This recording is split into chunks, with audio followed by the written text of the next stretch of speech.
Welcome to the September 9th Jail and Zones production user call. We have Jamie, Fu, Jan, Dave, Anthony, Joseph, and myself, Michael, so far, and EuroBhyvecon is coming up. I don't know why that scrolled. This will be the second EuroBhyvecon, the 10th BeehiveCon, and it is taking place Friday, September 26th. We have a time and place. We have draft topics. We even have swag that is ordered. So that will be a surprise to you when the time comes. And some might think, wow, this is all kind of last minute. No, we want up-to-date information on all of this. So I've reached out to Alexei about an update on the GPU pass-through. Hans can be there. These are Beehive topics. Silva is now doing jails, and I believe Hazam has joined jail calls. Perhaps with the help of Jamie, Jan, you can maybe do a few words on these new features, of which we'll have some huge news in just a moment. And cluster-like file systems keep coming up, and I had a bit of an epiphany there. So that's EuroBhyvecon. I know some of you can make it. See you there. And let's cut to the chase. Jamie, it sounds like you have some jail descriptor news. Yes, the good news is jail descriptor code is in the stable 15 branch. Woohoo!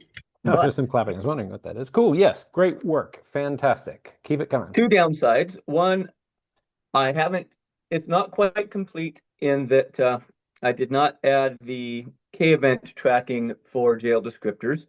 That's going to be there. It just didn't make it in before the branch. And when I say that's going to be in there, I mean there's one of two possible versions that might be in there. I just dropped two differential revisions. 52461 is plan A and 52462 is plan B.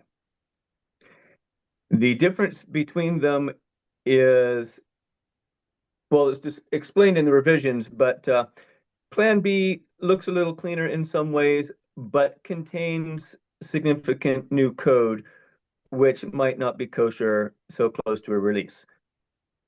So I'm guessing that plan A is the way to go, but I would like people to take a look and give some comments. The other not so good news is once I committed jail descriptors, Konstantin Belyasov noticed. He is not happy. He is, I greatly respect his dedication and skills, and so I want him to be happy. However, he has made it clear that the only way he will be completely happy is to see me back it out, and that's not going to happen. What's his criticism? His criticisms are, one, that I had dropped incomplete code and said the rest is coming soon, because he feels that when I put it in, it was already past when I should have, that it should have gotten some time to have testing and discussion, which is what the differential is about, but apparently he pays closer attention to the commit list than to the differential things. He had a criticism also that I've heard before on this call about me misusing file permissions for things that aren't actually objects with owners. He feels this is really the wrong way to go on that. I tend to agree. Yes, I know you do. And yeah, but I can live with it as long as it doesn't have real world implications. I can overlook the smell. Yeah, and he probably, I don't know if he wants to overlook that smell. So the thing that needs to be done on that is zippy quick for me to put in Capsicum support and take out, I would think, the file mod stuff. I like the file mod stuff, but it is, in fact, a hack and a misuse. And so I will admit that. So that might be going away. as long, with the Capsicum, it gives the main point of being able to create a descriptor that has limited privileges, and it is, in fact, the right way to do it. Let me pull up my email so I can make sure I'm not missing any of his complaints, because his complaints are either going to be taken or ignored, and he's the kind of person that it takes a lot of justification to ignore, so I mostly want to handle them. Let's see. Yeah, those are the main two complaints. He had some things of just style stuff that he wants fixed. Return code he doesn't like. I can fix that. Haven't yet. And so we had a lot of talking to that. But yeah, part of it, he didn't like the fact that I hadn't done the jail descriptor K-event stuff yet. The main reason being that it's difficult handling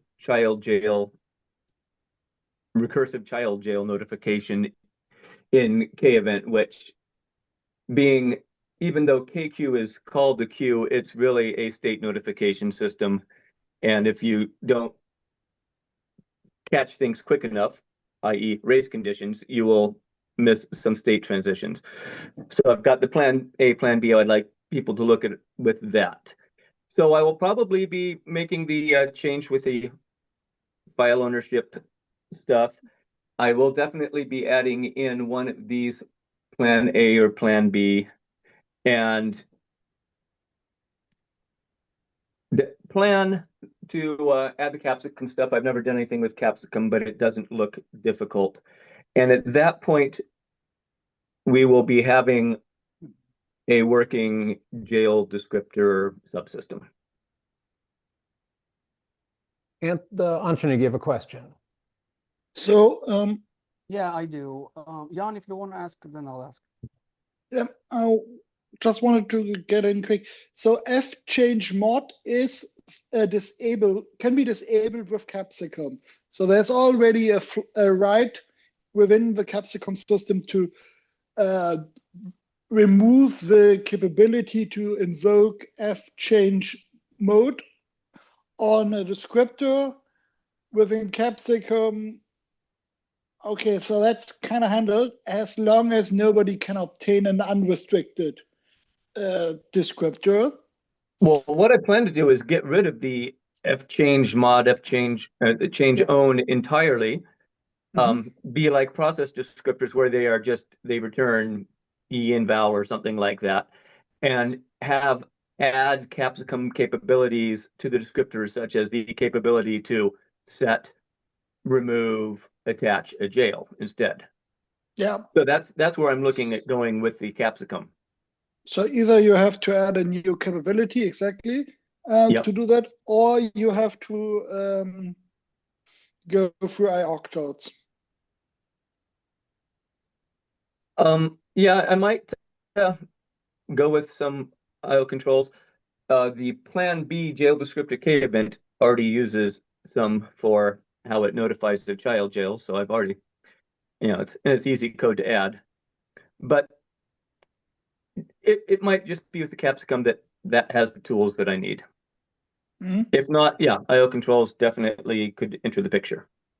So cap ioctls limit is the system call to restrict your file descriptor to an array of ioctl numbers. Yeah. Joseph has a question on Capsicum. Would this use existing capabilities or new ones? New ones. Add jail-specific capabilities. That could be a good thing broadly. Ones that are jail-specific. Okay, other ideas, questions, concerns on this whole adventure. So you got some code in, and it depends on future decided on code, and that's what's upsetting Kib, but... Yes. And the code that's in there, is that clean as is, or it's still controversial? That stuff with the file permissions is controversial. Okay, understood. Well, yeah, okay. As a clarification, does the user API care about the implementation? I would guess it doesn't. The user API, the implementation, both of these have places where the user needs to handle the notification of child jails on the user end if they want to get event notifications for those as well, at least in the way that they expect. I did have a plan C in mind that would do all of this for me, but it really had a lot of new code, including reaching its fingers into K event and saying, well, if this is a jail descriptor event, do this thing differently. And I did not see that one either passing muster with Kib or also just being appropriate at this late stage in the game. So there is no plan C, as it turns out. So yes, some user space will be acquired. On those two differentials, I listed the pros and cons, and both of them have listed in the cons of what the users need to be aware of. Yeah, so it's something that has to be fixed in the release because you can't fiddle with it later. That's sort of where I was. Right. It needs to be settled on how it's going to be, and it needs to. Here's a time frame for you. I'm going on vacation next week. So end of this week is really the latest I want to have anything added in. I mean, I could do fixes, but I don't want to start sticking in new code after that. So yeah. One of these is going in the next few days. Including Capsicum support, or that's a future thing? Hopefully including Capsicum support. Cool. Well then, if you need help with like caffeine or something similar, let us know. But Godspeed. Oh, see, My question yes. is in next to rather Capsicum is there's an ongoing work right now on porting pledge to FreeBSD. Technically, we're porting it to hardened BSD first, so we can have a place where we can test it on production, if that makes sense. Yeah. It's going well. Luckily, pledge is tiny, so it's not that big. I mean, from a kernel perspective, it's less than 2,000 lines of code. And we are copying the pledge groups, or syscall groups, let's call it that, which is the correct word on it. The syscall groups from OpenBSD. They've done a very good job. And luckily, because OpenBSD doesn't have features, this is kind of to our benefit that we can copy the syscall groups one-to-one. However, FreeBSD does have features, one of them being jails. And I was wondering if the jails syscall group should be split into two parts, not just one. One of them being seeing information about the jail, and the other one is doing things with the jail, such as jail attach or jail create. Or should I just keep all of the jail operation system calls in just one group? Yeah. If you want to do it like that, there would be basically 3 operation classes I can see as useful. Okay. One is jail modification, so jail create, jail modify, or destroy, which basically state modification, and then there is jail attaching. And the other one, which the third one, you probably don't have to lock away unless you care about hiding information. It's just reading jail state. Okay. But it makes sense, I think, to split off attaching to a jail from modifying the jail. That's actually a very good point, because that's an actual real security scenario, right? You might want to have part of the process or a process completely that is modifying and jails, and another kind of process that's only attaching to existing jails. That's a very good. You have another problem, and that is that OpenBSD doesn't have NSS as far as I know. Okay. Name service switch. I remember correctly. They just have what's built in, and because of that, for example, for LDAP, they have to go through a Yellow Pages proxy Okay, to make LDAP look like NIS plus.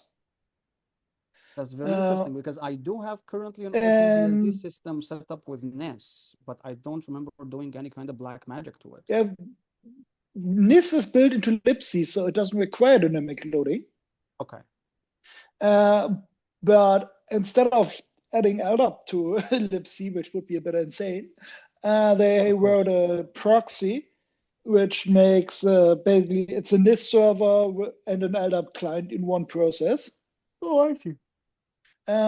But the problem is that Capsicum has a capability, Pledge has a capability for DNS, which basically in OpenBSD land means name resolution.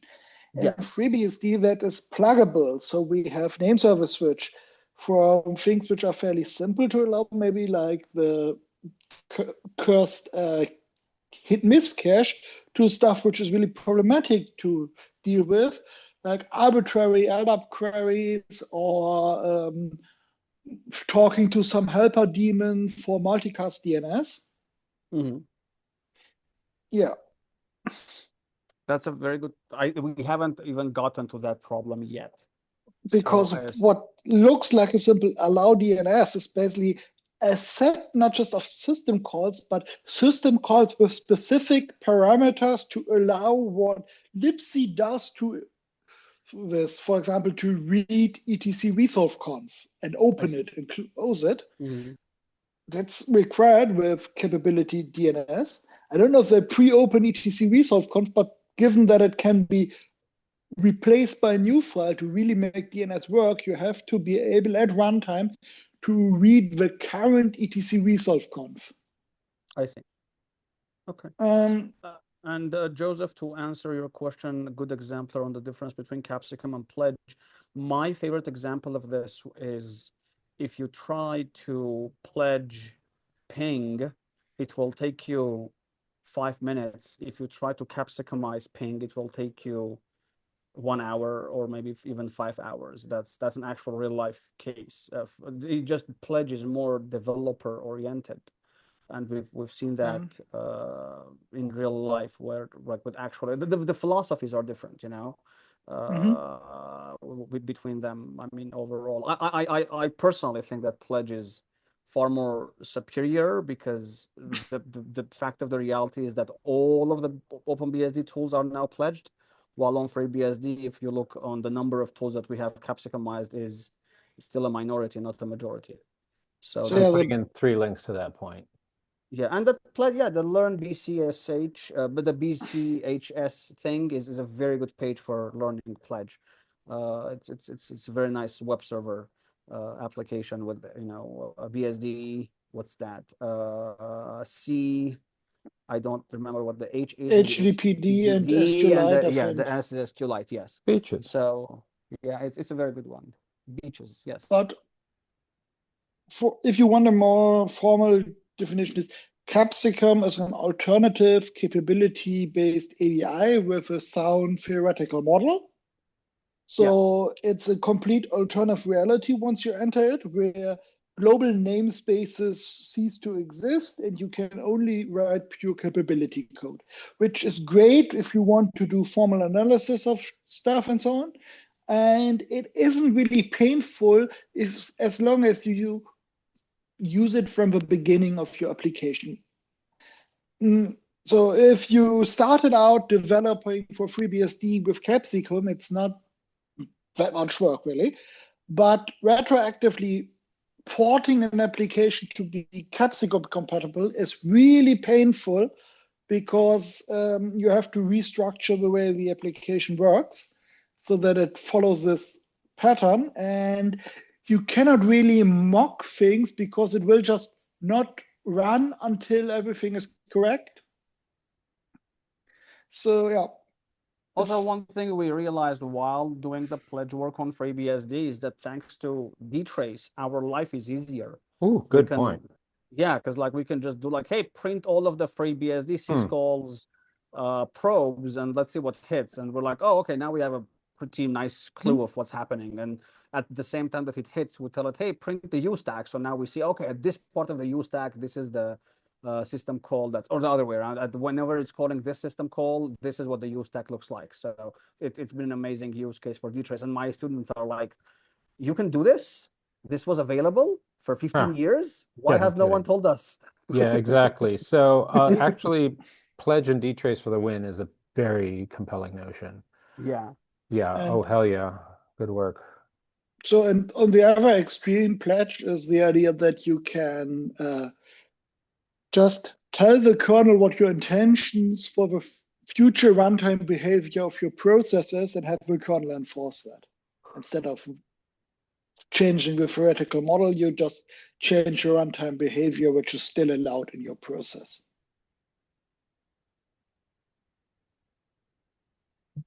So, Jamie, they're not saying put off everything until pledge lands. Oh, no, absolutely. I'm joking, but yeah, no, it's like, oh, I do look promised forward land. to pledge. Pledge for FreeBSD is definitely going to go in 16. Like that's like at least a couple of months of work to get it into hardened BSD. We'll test it in hardened BSD because I mean Latera is a nice guy, so we can have it there. Another thing that hardened BSD already has is pledge CTL, which is something very unique that OpenBSD doesn't have. I philosophically don't agree with it, which is the idea that you can disable pledge for a process, right? Pledge will return 0 every time, right? It will never be, it will never throw an error, basically, and it will always work, right? I don't like the idea of optional security. Just have a look at SE Linux; it's always disabled, right? So like that's right.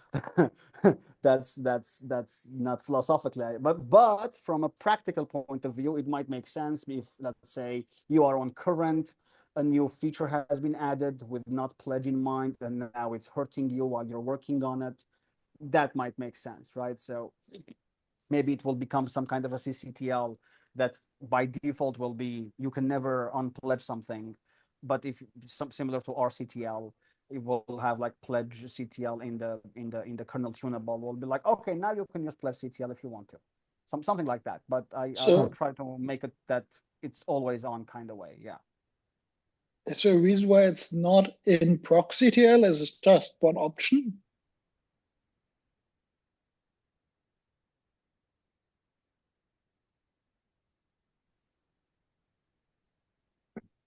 Okay. We've covered the key points there. Anything else, or we simply send well wishes and coffee and you name it to Jamie? And the pledge on FreeBSD team with its nifty dtrace integration. So moving on, I know we have some guests who want to talk. I will very briefly. Yggdrasil, I did not expect that today. Yeah, so hold tight, it's coming. Yeah, it. hold tight. Hold it. Even though, hold on. So anyway, Gene Sickland. So I noticed doing a build option survey for Alpha 1 that without jail build option is broken. And it's been, I guess, broken a little bit for some time. Some had it reported back in 2011. I misread that as 2024. So anyway, I notified Jamie before this, and we'll see who steps up to poke at that. So someone reached out to Rod about a patch from Western Washington University. I don't think they've joined unless they are going by a different name.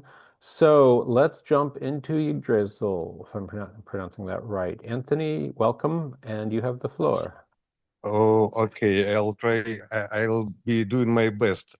First of all, I'd like to share my desktop Please, because of my poor and slow English. Your English is great. If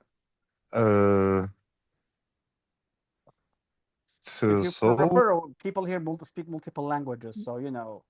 Okay. There is a quest to share a desktop. It should be automatically allowed. Just enable it and request it. Okay. Do you yes, see sir. anything? Looks good and good size. Nicely done. Thank you. Okay. Some words for introduction. There is a larger concept with code name backbone. The word backbone here for to denote its relation to any locality. You know, word cluster is a group of nodes, but backbone I use for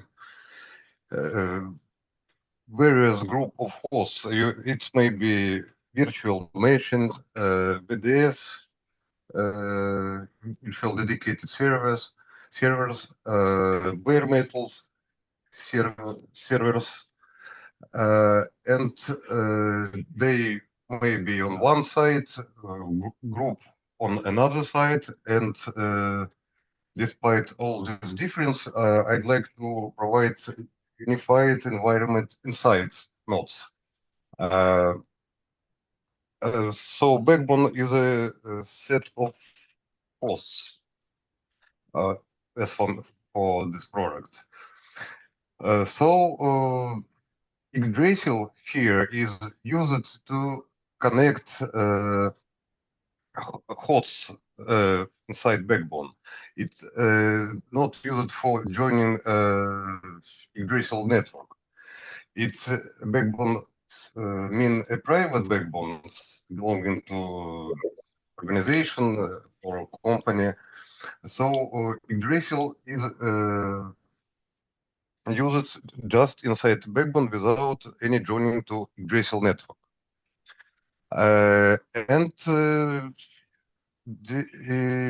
it do connection well. So we have for example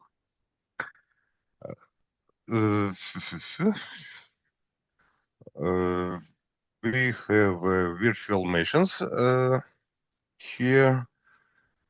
Just one moment.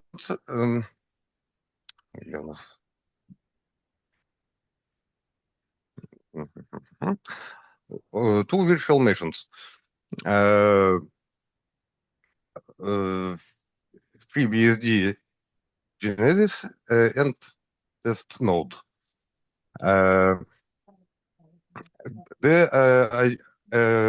Each hosts have Yggdrasil installed.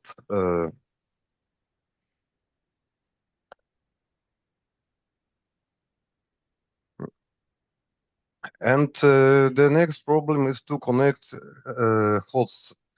You know, Yggdrasil generates some random private key, which translates to IPv6 address. So running Yggdrasil, you get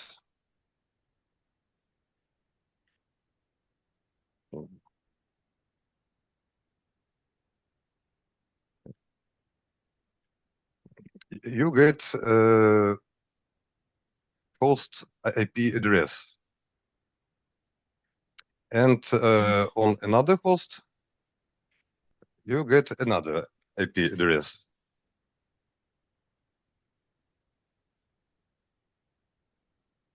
So which prefix are they claiming?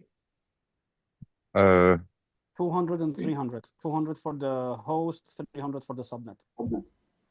That's weird because those are not private ones, are they? Yeah. I think they're still reserved. Yggdrasil used a 7-bit prefix, and 200 first is a Yggdrasil prefix. The next thing to do is to connect jail inside hosts, and for this we get some feature of Yggdrasil. They provide subnets for weak hosts, as they say in manual, but I use it as a prefix for a host. Each jail in this host will have this prefix. So I get any unique number for the jail. For me, it's something like a 5-symbol hexadecimal number. So this jail ID translated to Yggdrasil IPv6 address. Is there a reason why you're doing something complicated instead of just using the jail ID? Its jail ID is unique to backbone. So this is a problem to get unique inside backbone, inside a set of hosts, not just one host. He needs So- not a host unique system, but a globally unique one, like a GUID. But every back- host would have a different prefix, wouldn't it? every host have different subnet prefix, yes, and different own IPv6 pool That's right. address. Of course. Those are Uh, derived from the public key. yes. So, mhm. So I'd like to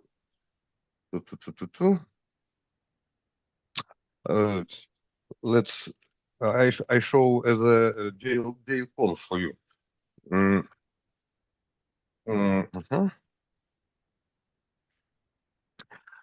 Here we get prefix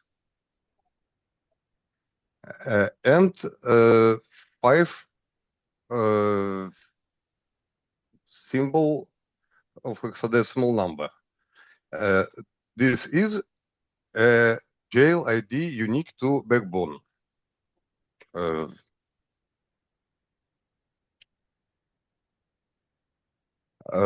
You see A777.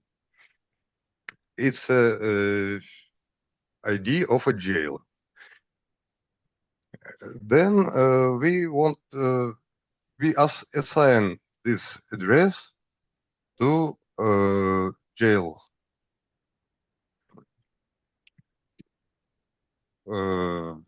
By this assignment. And then we have a jail with this address.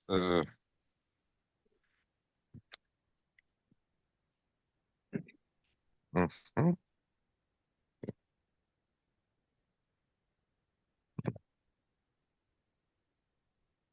Mhm.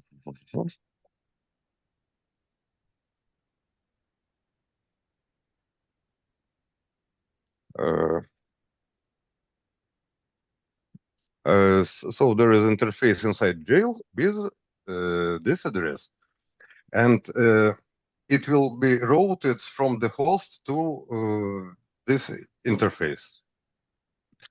Then we get another host. It has own IPv6 address from Yggdrasil and also own subnet address. We can communicate from the host, or from the jail inside host, with another jail.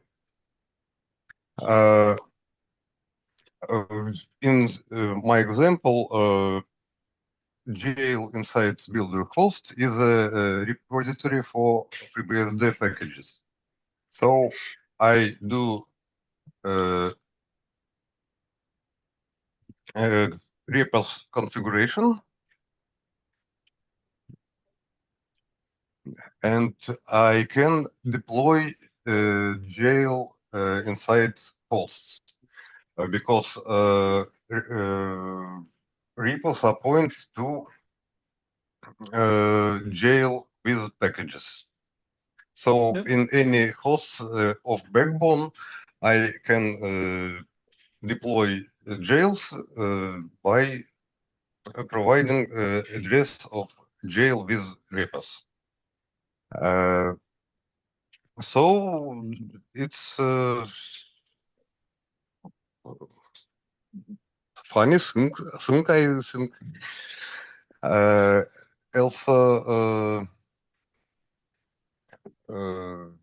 Also, when we get Yggdrasil connected, so Yggdrasil, one moment, please.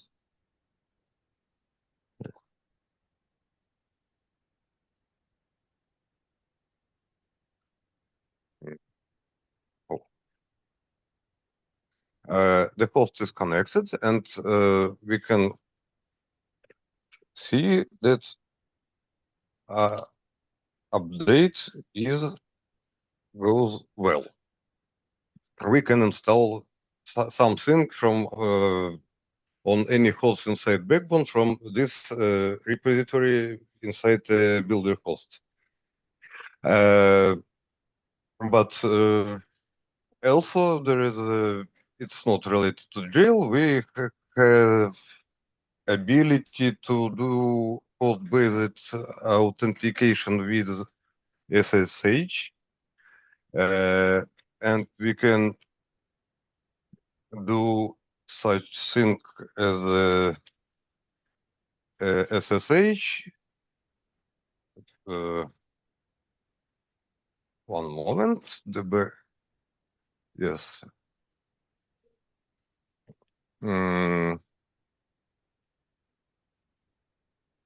So we are on test node. And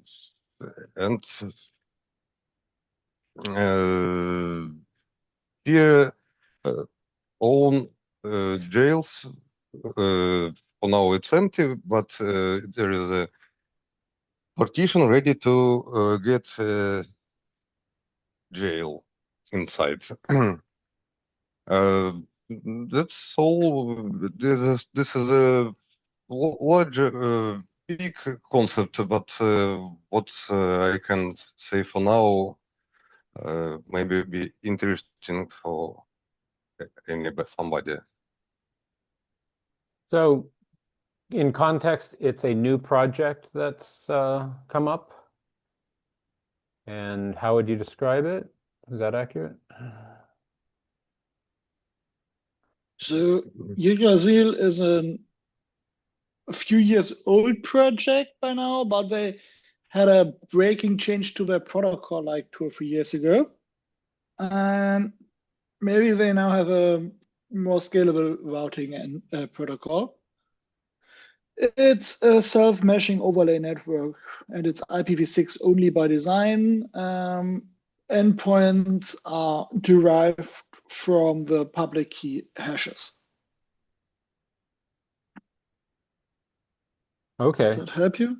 Yeah, well, absolutely. So, so it's a, did you say self-meshing overlay network that is Yes, IPv6 as only? in you give it hints where it can find peers, and it will find peers and set up a even indirect routing to them.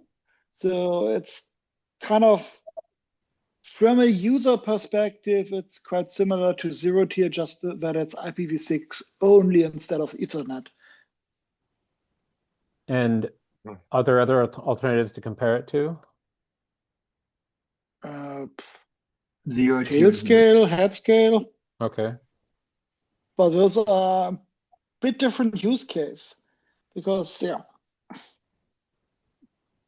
So if you're in the provider world, you could also think about dynamic multi-point VPNs as an alternative, or this as an alternative to them.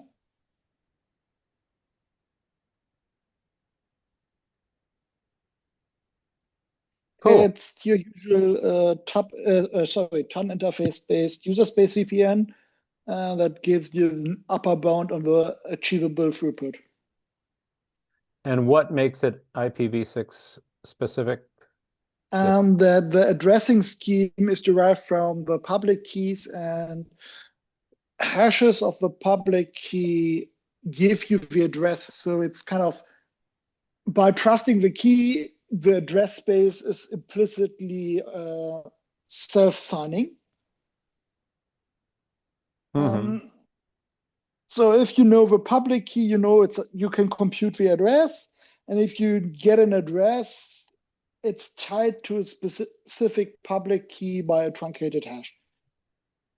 I think the host addresses have a stronger bound to and then the prefixes, because the prefixes by necessity are truncated to 64-bit, whereas I think the others use all the host ID bits in a /8 or /7 prefix, so you have 120 or so bit signature effectively, which pretty strongly authenticates the host IP addresses. So there's another thing. I'm trying to share my screen, but I'll do it in a sec. Is that there are a lot of people who are running this on production for a very good amount of time now as an overlay on top of their backbone without any issues. And I know at least one company who's doing it for FreeBSD. No, I'm sorry, they're doing it for not FreeBSD. I'm sorry, no, it's not FreeBSD, but it is containers. They even tried FreeBSD and they're like, oh, this is much easier than integrating it with Docker, obviously. But that was also like there are a good number of people who are using it. And initially, the company that I talked to, they thought that being at IPv6 only as a negative thing, but over time they're like, oh no, this is like an absolute pro, not a con. Like we don't have to think about collisions of IPv4 and stuff like that anymore. Our brain is like, hey, here's an address. There you go. Have fun. I think the big difference with Yggdrasil compared to, say, 0 to a Tailscale is it's fundamentally about sharing routing and managing address spaces rather than providing you a way to connect existing services together. And it might have a very similar outcome, but the mindset and what it's trying to solve is different. Like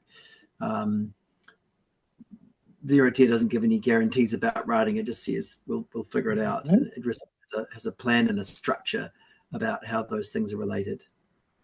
That's not entirely true. If you use the flow engine in Zero-tier, you can actually very easily allow basically an endpoint to only use the IP addresses set for it in the controller. So it's like a one-liner to use the built-in packet inspection engine to tie each client to the IP addresses configured for it. So then you also get effectively authenticated IP addresses. I think it's IPCHR for some reason, or whatever the rule you have to use. Yeah. So in Zero-tier, those policies are enforced, I think, at the client. But on both ends. So you filter both on sending and receiving. Yeah. So with each client, it needs to have the whole address space for Zero-tier. It needs to go, how do I contact every other node? And if I don't do that, I have to go back to a central node to ask about it. And Yggdrasil is designed not to have that, so that devices don't have to carry a pile of state, and that they don't have to have a central server to look that up. And those are the outcome is very similar, but the design approach is different. Yeah, but if I remember correctly, at least from the initial white paper, the big caveat with that is that they use basically some kind of source routing with cryptography. And the end is that the routing table within the overlay is basically a prefix tree over the public key hash namespace. So you're basically routing along the bits of your key namespace, which means you end up with a tree routing structure. And if some really slow node just happens to accidentally have a hash which falls in that range, it's suddenly on path for your great cryptographic routing, but performance is going down. Okay. And Yeah, you Save have it to for the then- WAN overlays call. Okay. And Anthony, thank you so much for that. Is there anything else you want to, any last points you want to make with that? I'd like to say that Yggdrasil here is approximation of some realization of a concept. The initial concept always was about IPv6 only jails addressing, and IPv6 only host addressing. It's a network inside backbone. So there is no very security concern about patching and Yggdrasil address.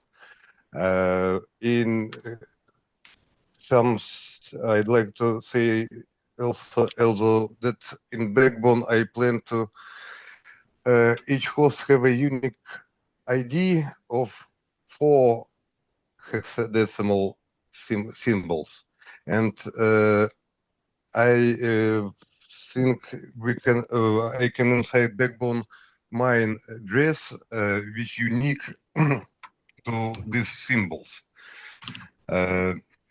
So I can take some part of address and it will be unique to hosts inside all backbone. That's all set of hosts. Okay. So there is a larger concept a long time ago was raised, and but only for now Yggdrasil is best used for connecting hosts and for slow control flow between hosts, which will configure each host for jail deployment and runtime. Initially, there was another concept that the jail network will be other than host network, and for jail network, there is another methods of connecting more high speeds. But these methods are configured through slow Yggdrasil flow control between hosts. So what's okay. Okay. What's your relationship to the project? Are you a developer, a user?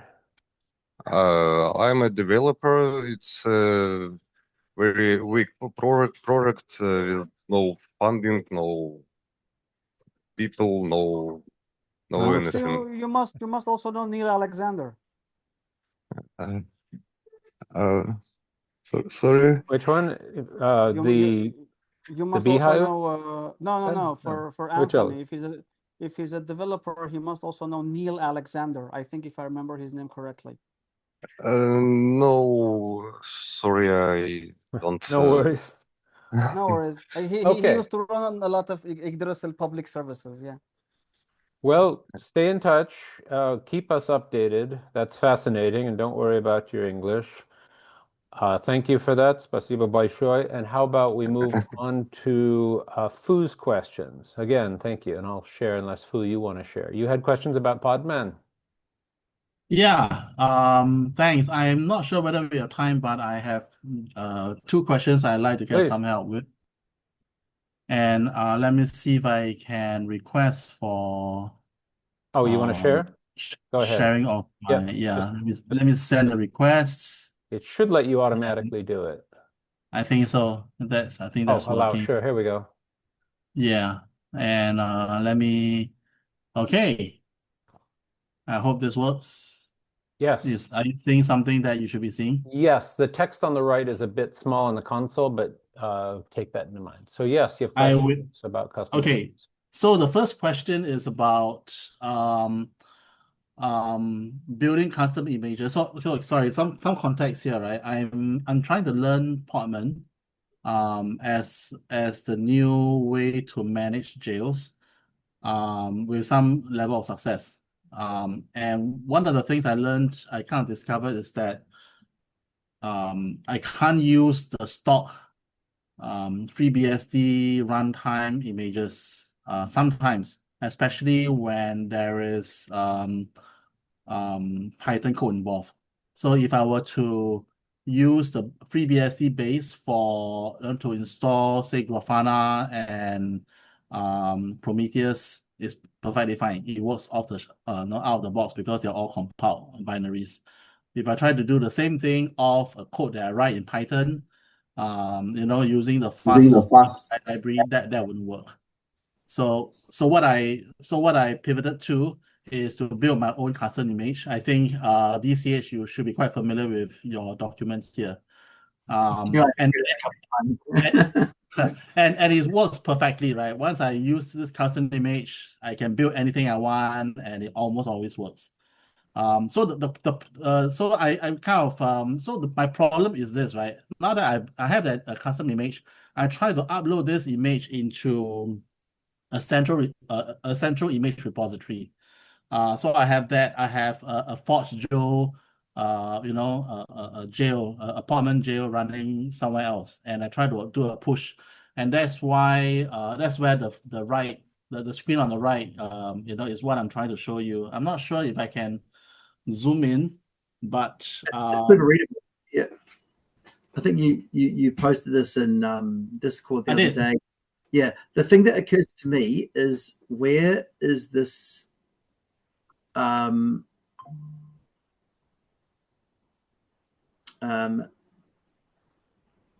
Should I try to zoom in, reshare the screen? It's really easy readable. What I was thinking was this Hansel.kung fu. Yeah. What is that running? Is it running like the Docker registry from FreeBSD, or is it something else? It's just running. It's running an instance of Forge Joe, which is a fork of and it has its own container registry in Forgeo, does it? Yeah. So it comes with an image registry service. I wonder if it's the right version. So the thing here I would try first is, there's multiple versions of this registry protocol. Yep. And the digest does not match, suggests these two ends are computing things differently. It's conceivable. So we ran into one problem during let me think now, development of which piece was it now? It was when we were doing the first in beta in 14 dot whatever or something, 14.2 or 14.3, the containers we produced couldn't be imported into Docker registries because the way we'd managed the checksums was different. On our side, it was wrong. It's one of those things where you could read the spec two different ways, and the way we were reading it was not the way other people were doing it. So we fixed it. But it could well be the same sort of problem again. So what I would first try is, can you push these to, in this wonderful document, the guy who wrote that is just amazing, by the way. He's humble, he's talented, pretty much good looking, the drill everything, here. Yes. Everything, yeah. He's also pretty lazy, and this needs to be updated for not 14.3, but 15.0.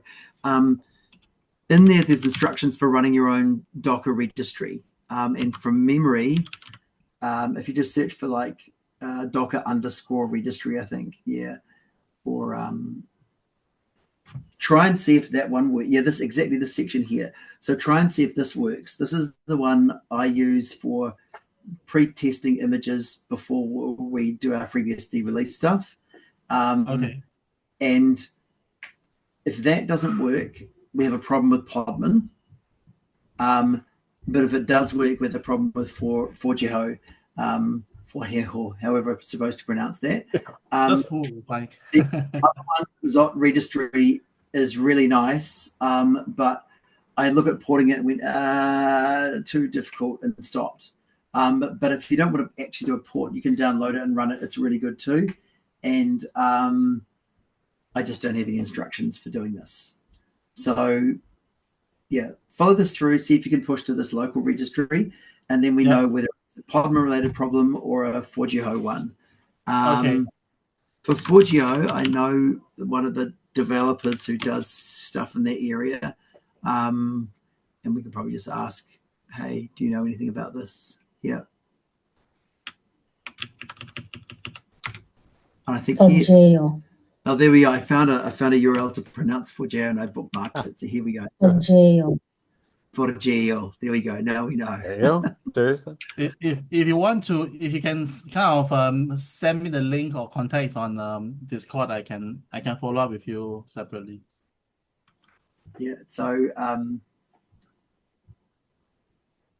where are we here?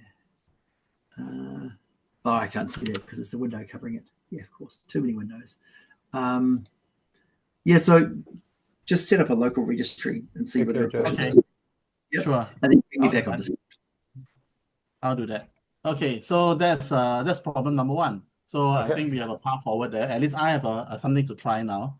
Problem number two is other thing is try and make yourself like a GitHub or a Docker registry account personally and try to push to that too. We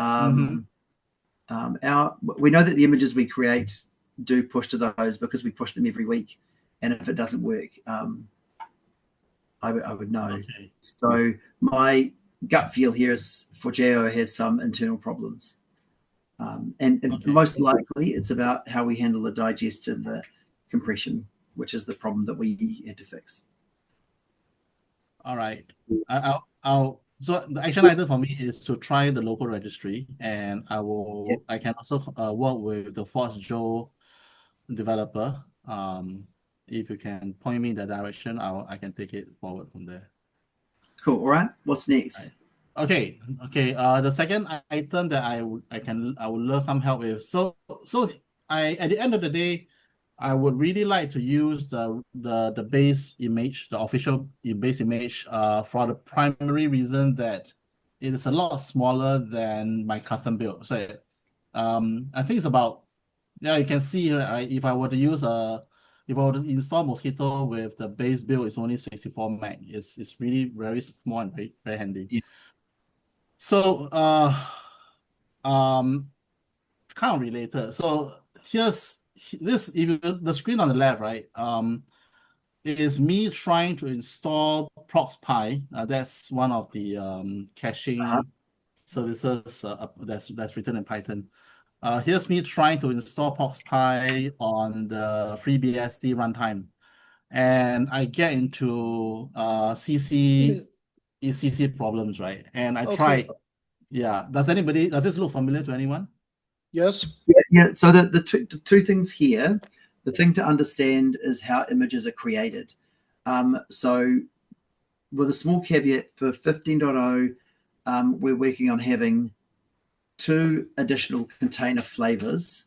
One of them which will include everything, almost everything, all the libraries, and the final one will include everything and all the compilers.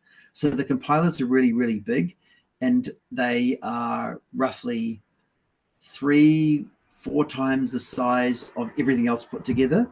So the general way I would approach this is I would, after 15.0 was released, I would build this from using Builder on a main container, and then pull out the bits you need and copy them into a smaller container that only has the runtime preferences. Okay, so that's at a very high level, that's what I do. But the problem you have here is relatively easy to fix. The container you're building on doesn't have the compiler, and it doesn't have the libxml library as well. And they're contained in 2 other packages. So a little digression now. The way the Podman container stuff is built is we have this static one, which is where if you're running like a Rust or Go application that has no shared libraries, it can use, it can run in that. And that has the bare minimum. The next one up has libc as well. So now you can run something like Nginx. And the next version up after that has enough stuff to run the package manager. And that's not the same thing as having all of the runtime tools, but it allows you to install anything. And this is kind of working from the direction of a security perspective. The most secure one is the static configuration, where there's no way to get extra files in there and there's no libraries to use. The next less secure version is libc. Now you have access to a lot more functionality. And then the final version, you have a package manager and a shell, and you can do basically anything. And that's the perspective from how these things are constructed. It's what happens when this container gets compromised. And one is something that's equivalent to a normal FreeBSD system that has all the bits you need to compile Python. And for that, you need to install whichever one has the compiler and whichever one has the libxml piece in it. And maybe, Jan, you know how we can find that. Yeah, that's pretty easy. So what you could do, assuming that the podman images have basically been created with PkgBase, which I think is the case, right? Yeah, they are, yep. So what you can do in that case is basically do a package install dash repository, name of the base repository, dash glob, and then in single ticks is an asterisk, so that you're basically installing everything from the base system repository. That will pull in like compressed. If you do that, you have a full FreeBSD userland with kernel and userland sources, which means you have a full build environment.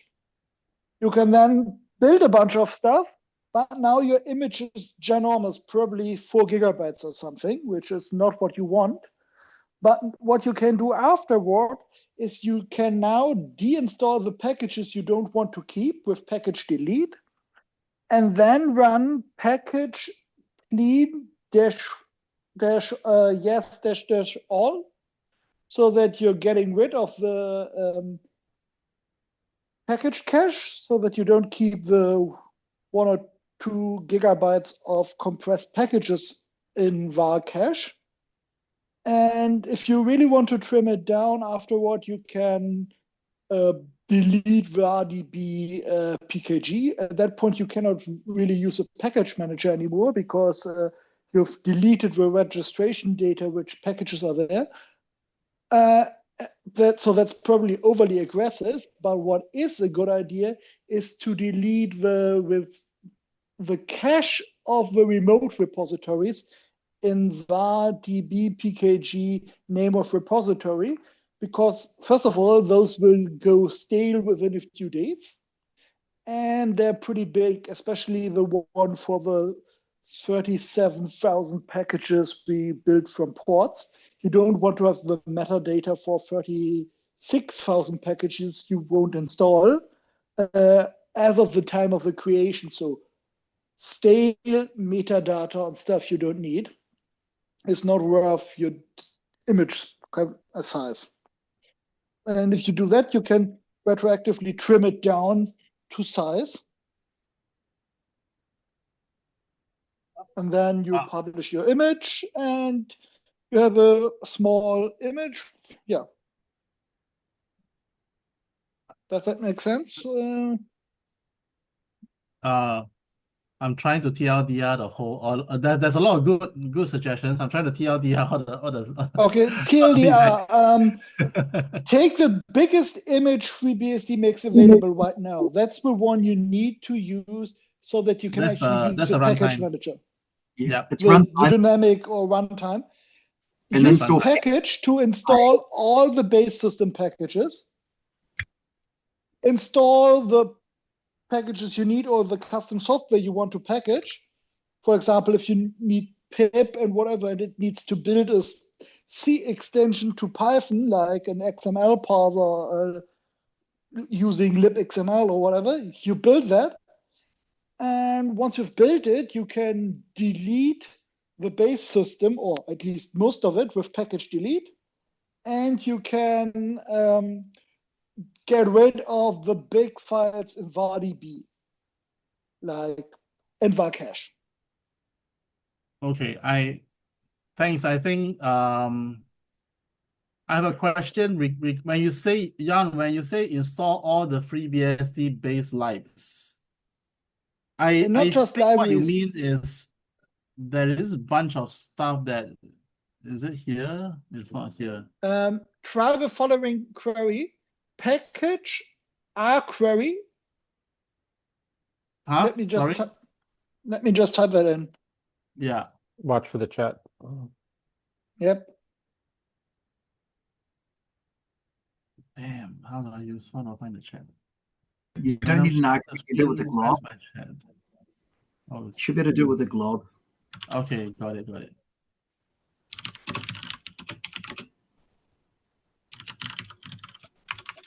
If you are typing something, I'm not seeing it pop out in the chat yet. Yeah, it'll come in Discord eventually. Okay, R query, blah, blah. Oh, okay. So this query is a remote repository. That's why it uses rquery. With -r, you specify the repository, and then you can have a bunch of stuff to expand, and you can also use -e to evaluate some condition. Do you have a repository by that name? No. Like these are the, I don't recognize these, like the base libraries. Is this stock from FreeBSD? Yes, you might not have run into this. So in FreeBSD 14, we have what's called PkgBase. So the normal way you install FreeBSD is you go package, you install from BSD install, and then you install software packages from ports. And what we have been doing over the last few years is working on installing, of turning the FreeBSD base system itself into a package repository, and use this to build the jails, the podman jails. So on your base, whatever this is, 14.3 system, unless you've converted it to PkgBase, your base operating system doesn't have that. But in 15.0 and in 14. Whatever it was, 1 onwards, you can use these PkgBase systems. So the jail you have, the container is built with PkgBase support. And that means you can install libraries like the Clang compiler via PkgBase, but only in the jail, only in the container. It won't work outside. Oh, okay. Yeah. So there's right now, there is not really much user-facing documentation on this. Very, very, very frustrating, but it is improving for the release. So if I just go back to have a look at my notes here, base. Oh, this is the wrong document. They all look the same to me now. I'm just having a look here. Right, quick terminal tour, package, run a container.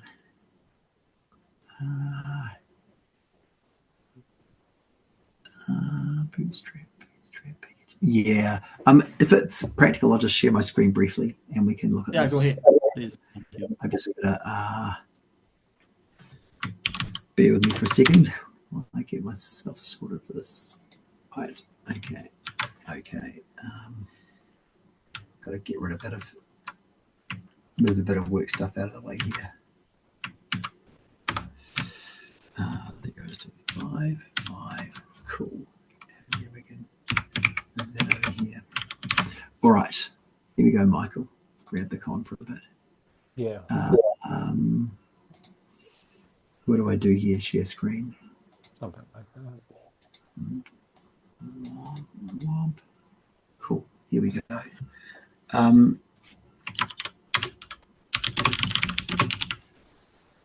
Okay. Comes just after this. Oh, no, it doesn't. I had it before and then I managed to bump the terminal, lost it. Sorry.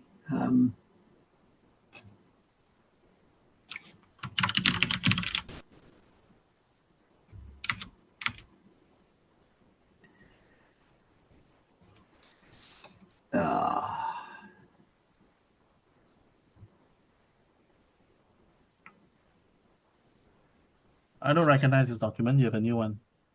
No, it's the usual one. It's just it's getting quite long now. Too long. I'll try at the top. I had this just before. Very, very frustrating.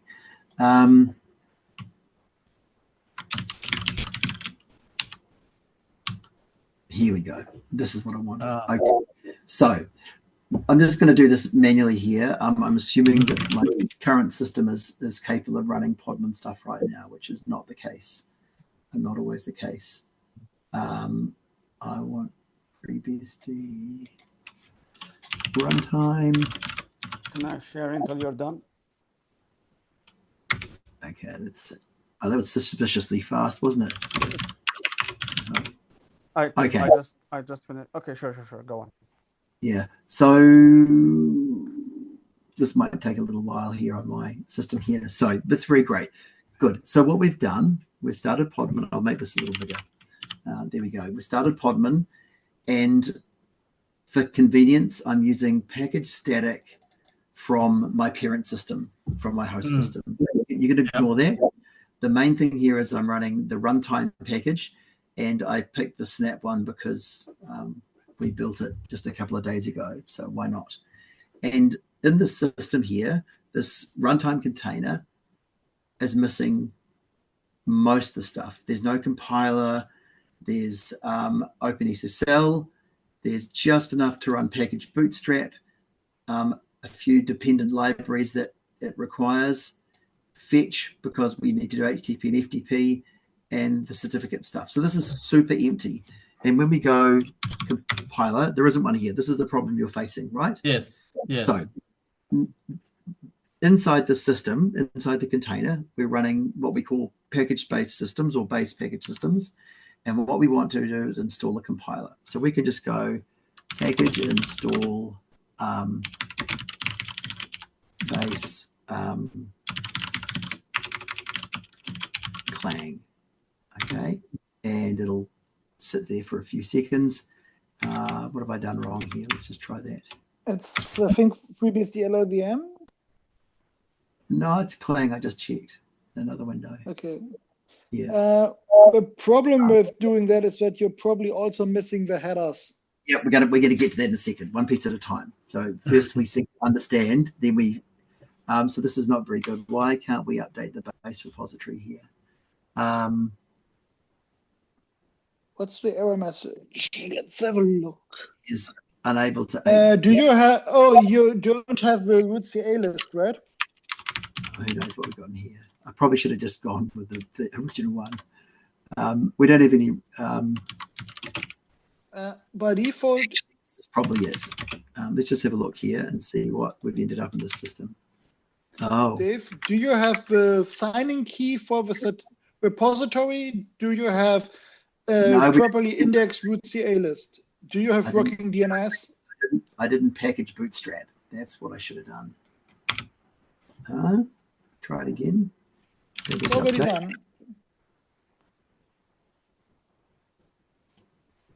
Try with 3Ds. I'm just going to -DDD. go back to use 14.3, just in case that's the problem. Okay. We might be too clever by using 15. Okay. Quarterly. Is your host 14.3 or 15 ready? Mine is 15.0 alpha 1. Yeah. Someone's got to do the dirty work. Okay. Luckily, past me. If this doesn't work here, we'll just have to use the notes. But we should get to the same place. It's already working because you're updating. Yeah, there we go. But the other one did that as well. Or maybe I didn't do that. We don't need to do that anymore. So the main thing here is we're missing that. So we want to go package and oops. Am I still sharing? No, you stop your share. Let me try that again. Yeah. I think I bumped something. We are looking at the handsome bearded man now. So then we should be able to go package install Clang. There we go. Okay, so as Jan alluded to, this will get us the compiler, but not enough to actually use it. And in the end, we'll just install everything. but hopefully at the end of that we'll have had some enlightenment along the way. So I did get this far. I did think about, I did try to install CLang, but as Jan kind of caught out very quickly, I was missing headers. Yeah. So if I've done this right, what I dropped in Discord should work. So let's try that. So rather than guess what the names of the packages are, we have this thing called globbing, which is this -G flag, and it should just install everything that's called FreeBSD. And somewhere in here there will be all the utilities that we need, like awk and stuff like that. Somewhere in here there will be headers. I don't know what they're called. Are they just called dev? Let's see if we can find them. What are we after? Clang. Is this what Jan was saying? Install everything and then slowly remove one by one? You'll need these headers on these headers. So long story short, that thing I dropped in Discord is enough combined with these notes here from mounting files and volumes. This is how we sort of have to bootstrap our 14.3. And that should see you right. Once you've done that, you end up with this build image that has far too much in it. It's going to take ages on my slow internet here. So we can just ignore that now. But that will get you all the bits. And the thing to use is this container file. I don't know if you've been down this far yet, but my favorite ones are done by, here's one I've got here earlier. Actually, we can just give you this. And the thing here with the container files is that each step of this is done in an individual jail. So you can see here, it's a great example. This was enough to run Python. And what you would need to add here is the extra bits about saying FreeBSD-Clang and all the other bits you need. Or what did I say there? Package install FreeBSD base G FreeBSD/star. Then at the end of that, you can do your testing. And when we build the container file, each phase of this is built in a separate jail, and you should at the end be able to just create a new container that has only the bits you need without the other Clang pieces and so forth. Okay. Is when I install when I do the glob install, right? Is it the same as your custom image in build out? It's almost as big, right? It's much bigger than for the FreeBSD runtime container. Much bigger. It'll be it's about 800 meg. 800 meg, yeah. Yeah, after you have the runtime, it'll be even bigger than that. Yeah, I'm not going to wait here for it to install 500 packages. Mr. Core, can we have meta packages such as FreeBSD base, FreeBSD kernel, FreeBSD blah, like we used to have? You're making that assumption that people in Core can actually do stuff. We're just no, but you can connect people. That's the whole point. Yeah. So so Ivy is already working on this, and I will dig up the patch from in a couple of seconds because I'm pretty excited about that too. Yeah. As a workaround, you can have package dependencies across repositories. So you can add your own tiny little meta package repository to get just the packages defined. But the problem here is that, it's annoying to deal with this kind of stuff. And in theory, there's the idea that instead of just meta packages, Baptiste and Manu and so on wanted to have something called package sets or something implemented, and it's not ready, and they don't like the idea of having these ugly meta packages, but they solve 95% of the problem. Yeah. I'm this close to saying save it for the package-based call. So let's circle back to Fu. Have we answered your questions? I think so. I have report back, things please. You know where to find us. This is your call. You're welcome here. Catch us on like 15 social media and chat platforms, and Discord and this. And so I've also been chatting with Colin Percival, it looks like, yes, package-based VM images are on their way. It sounds like a whole lot of good things are coming, and off we go. So while we still have Anthony, it sounds like there are these questions about DNS. There's Oracle Cloud Naming Contraption. Is that specific to Yggdrasil or what? And Joseph had to step away. Oh, I'll share. Okay, done, Dave? Yeah, that's me. Yep. Just go fix all the things. Do you That's want all. me to demo Yggdrasil with VNet? Oh, we are segueing back. So let me share briefly, and I'll show those Sure. questions that Dave asked, and then yes, you may have the perfect segue. I'm going to disappear for 5 minutes while I descend to the Dude, lower you asked the levels. question. Okay, but fine. So, Anthony, do you understand his question I'll be here? back in a couple of minutes. Yeah. Okay, fine. Sorry, I didn't catch. Sorry. Are you What a watching the question? screen? Yes. Okay. DNS and drill. Yes. Yes. The part of backbone concept that it is self-sufficient. So there is no external dependency on any infrastructure or anything. So why I show you a jail with a builder? There is no need for any system outside backbone to deploy hosts and jail. So I do not rely on any DNS or any other system. It's all external to the backbone. Backbone must be self-deploying and self-sufficient. So there was a talk about base packages, and in my case, in backbone hosts deployed via base packages. I may show you this technique. It's just an installation, but with a list of packages to be installed. So it's really one command to run before the jail will be bootstrapped. All that they show, but with lists, prepared lists and small scripts. So it's about bootstrapping without DNS inside backbone hosts. Okay, does that answer the question as understood by everyone?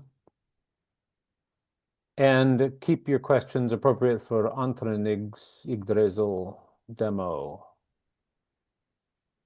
Ant-Man, давай. Давай.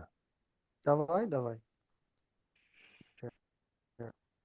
I'm sorry, I don't know. You I lost don't the understand. share thing. Oh, here we go. Who's sharing? Anthony. Okay. Is it working? We see Zoom is requesting to bypass, and now we see your terminal. Maybe punch it up a little good. larger if you could. How about this? And also this one. Yeah, okay. So this is my Mac Mini running FreeBSD. I just installed Yggdrasil. The config file, as far as I can tell, I haven't modified at all. It's Can you be a touch louder? Louder? Yep, perfect. Okay, good. So I haven't modified anything in the config file at all. Same in here. What I did is that the interface that is my external interface for my network, in this case it's bridge 200, which has my external interface. Same here, bridge 200. I enabled OTO link local. Here's here, and here's there. And then when I do Yggdrasil CTL get peers, I'm going to see the peers. Cool. In this case, I see two peers, well, as you can see right here.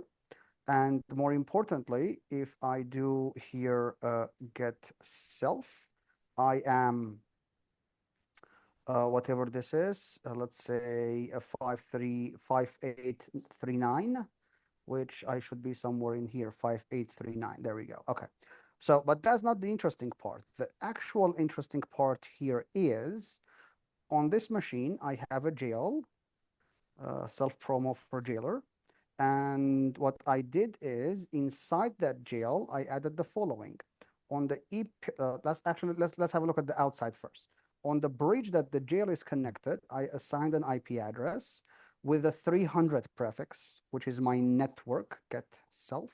As you can see, that's my subnet, not the host, but the subnet is attached. It's assigned to the bridge. And then in the jail, pair 1B, I put an IP address. In this case, it's this one. So the same network with the ending of 77. Now on the host, obviously, I can do ping. I should have copied that. Sometimes I'm not that smart. I can ping it, obviously, because they are on the same bridge. However, if I come to my Mac Mini, which sees that machine, and if I ping it here, I also see it. Now, my home computer is also on that same network. And if I do get peers on my MacBook Pro, I can also see my phone, probably, which I'm not sure if it is here. Now from my computer in Safari, I put that link of the jail, and now I can see Nginx, which in this case is the Jellyfin media server.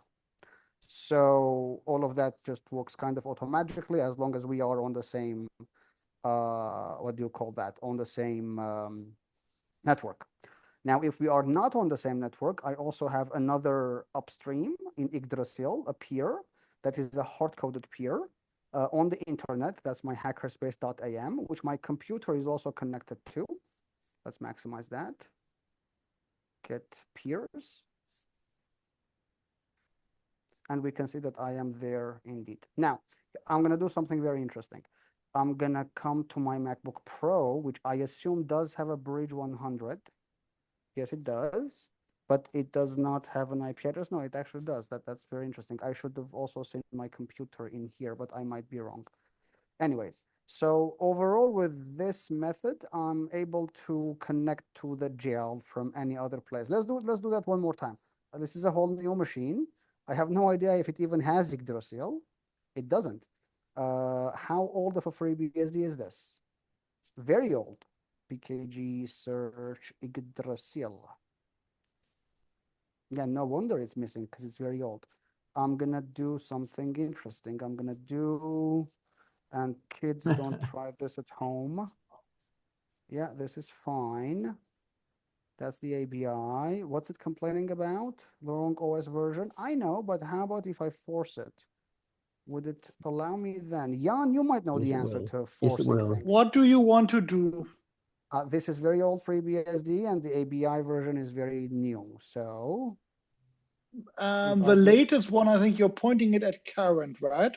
Okay, so I'm on 14. No, you're okay. That will work. Yes. Again, you have to specify ignore OS version. Let's do Like if you now do a package upgrade on, okay, now you're kind of leaving the range of supported things because you're installing an executable for a newer base operating system version. So you're running FreeBSD 14.2 executables on 14.0. And here it's working. Here naughty. Init 6. Thank you. If disabled, auto link local. There we go. Bridge 200 is happy. Let's do Yggdrasil CTL, which I'm running it for the first time. I think rehash. Yeah, it's that old. Yggdrasil CTL get peers. I see all of the peers, as you can see.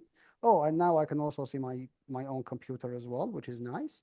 Now, if I do ping 6 to that beautiful media server jail, there we go. Where are you? There you are. Yep, there you go. So that's kind of the beauty of Yggdrasil, is that it's basically auto configured mesh.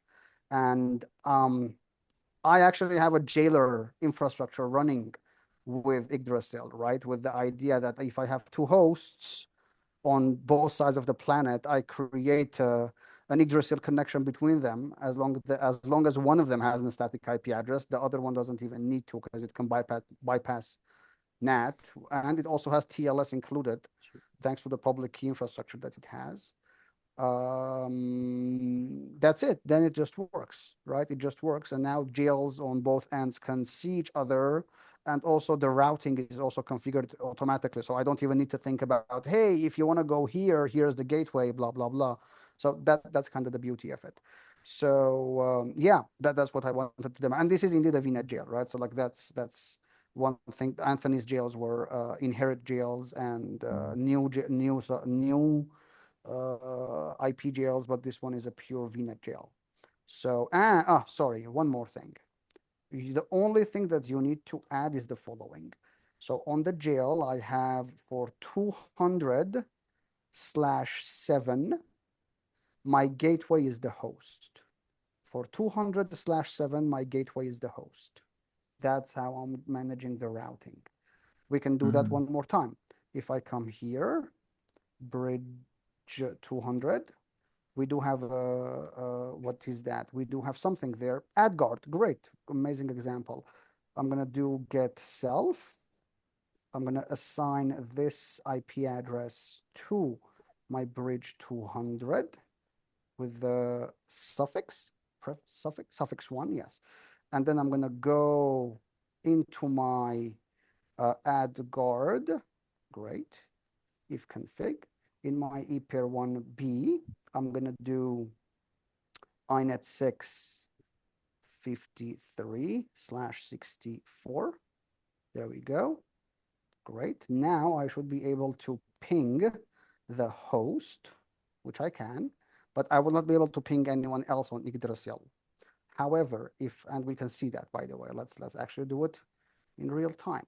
If I do this, copy, paste, ping, I know it doesn't resolve because I did it wrong. That's because you had an L. You said an L, that's all. Yeah, that you can see it's not working. But as soon as I do route -6, add 200/7 to 1.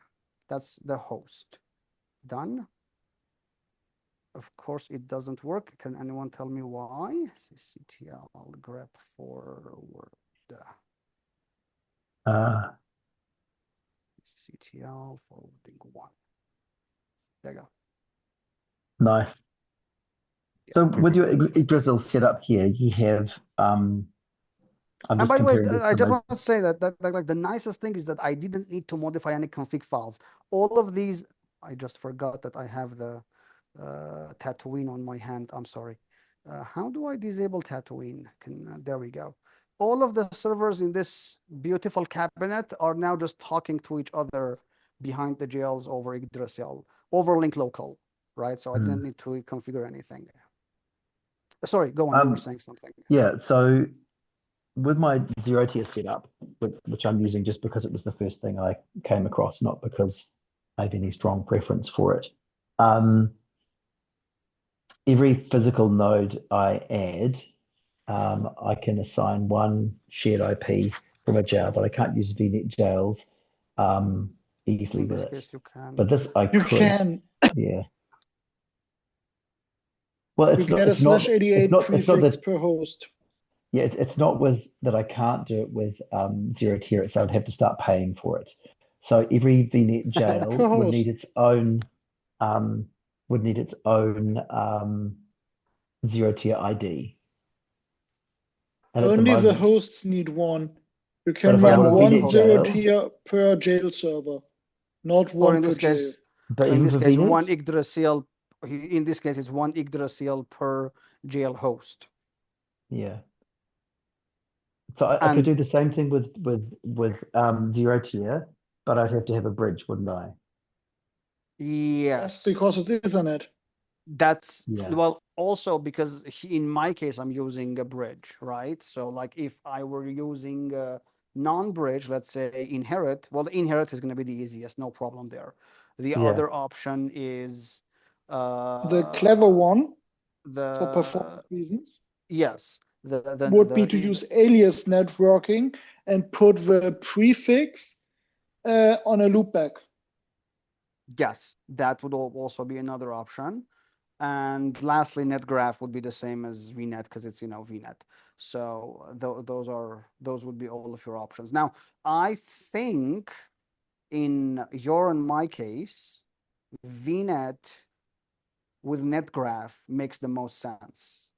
And I have my reasoning for that, which is Bridge is not as performant as Netgraph at the moment.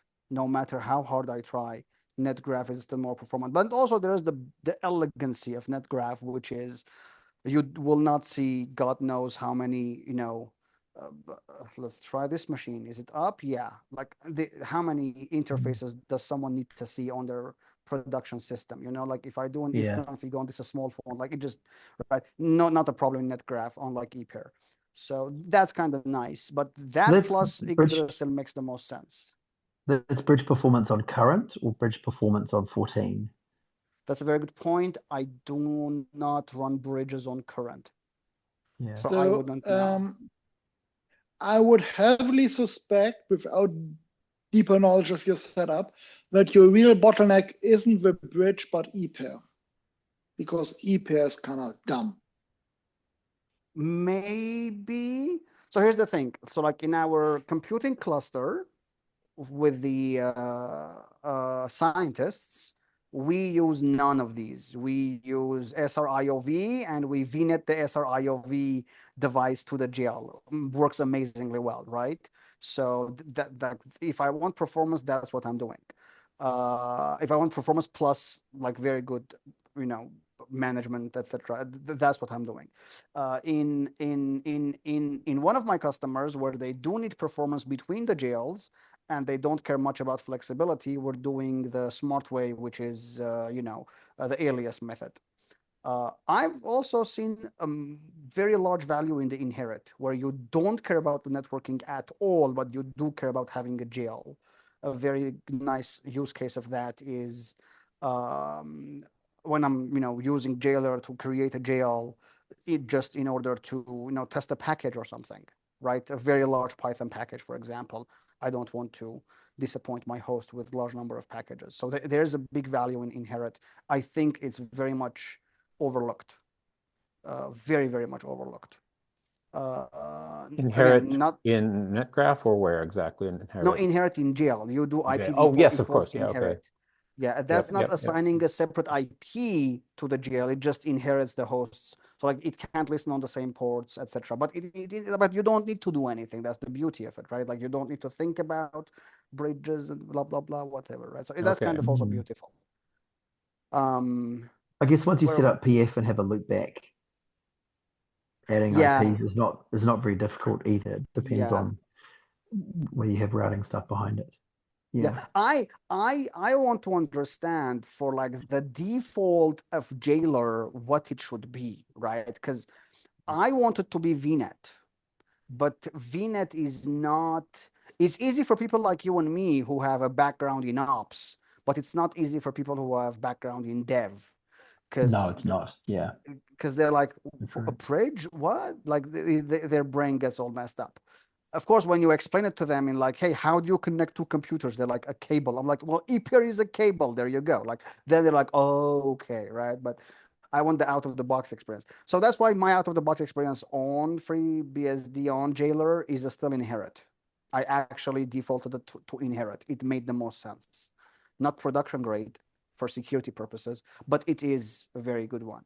The second one, which is alias network, which I know that Jan likes very much, but my problem with it is what's the right way of configuring it? Like the actual right way? Because some people will tell you, put a separate IP address on the external interface. Some people put it on the loopback, then they use PF to do the netting. So like these are the questions that start messing up with my head. And of course, the most common problem with alias networking is, well, if you have TCP, congratulations. Now you have to go and configure the listen address parameters and stuff like that. Or if you have MariaDB, same thing. Most developers have never even looked at maria.conf or my.conf or whatever the name is these days. So anyway, that's my rant. Yes, Jan, I'm sure you have good points on this. So it can kind of help you here. The two ways to use alias networking you describe basically differ in, do you have the supportive network? So if you have control over your network and it's a designated hosting network and you can get IP addresses for your jails directly on the network, that's great. It has the least impact on performance because it's really just another IP address. The host is neither a bridge nor a router, in that case. It's truly just another IP address on your network interface. That's what I would recommend to use in production unless you know you have a need to do something else. The other way of doing it is kind of the Docker way of doing things, and that is you create an alias interface, you put IP addresses on the alias IP address, you put the alias IP addresses on a second loopback, and then you use a firewall, normally PF, because more people like to use it than IPFW. You use the firewall to give your jails nutted network access and maybe even expose some TCP and UDP ports. And the advantage is that now you have decoupled your internal jail IP addresses from the network, so it works on a laptop and so on, which is supposed to work in different networks. You just have to deal with nothing, and there is no really good answer on how to do it with IPv6, because NAT is not supposed to be an option for IPv6. And without nothing, you cannot really do this. And you could argue that you could do hacks with NDP proxy and network prefix translation. You could just admit that the kernel knows how to do IPv6 netting, at least one-to-one netting stateless. Yeah. So that's why I like VXLAN across my, for whatever better word, my internal my loopback network, whatever you want to call it, because I think that the problem we want to solve with networking with jails is we want something that's secure, spans physical servers that users can't tamper with. We kind of want those three. We want all of those three things together. What's the third one? Ideally, secure spans physical servers, and tamper-proof from the user's perspective, so that the user doesn't. But the VXLAN is neither the secure nor tamper-proof by default. No, it gives me parts of it. It's like 70% of the way there, or 66%. It spans the physical servers. It's tamper-proof from the user's perspective. It just needs a secure layer underneath. And the other alternative is VXLAN on top of IPsec or WireGuard, then it is transport encrypted. But then with all those things, you end up being very close performance-wise to what you have with zero-tier or probably Yggdrasil anyway. So you can get vastly higher throughput than zero-tier. So by just using IPsec and IPsec tunnel interfaces. So I have IPsec and then routing without bridges. And philosophically and also operationally, there are 2 points in this which we as ops people touch it a lot, but the dev people don't think a lot about it, which is one of them is networking inside our cluster. And the second part is networking outside of our cluster. So like my life would be much easier if I had an AS number and my own BGP and my own set of IP things, my /24 and my /50 whatever, or like 46, right? My life would have been much easier. That way my internal networking and my external networking would be the same. I wouldn't do a lot of messiness.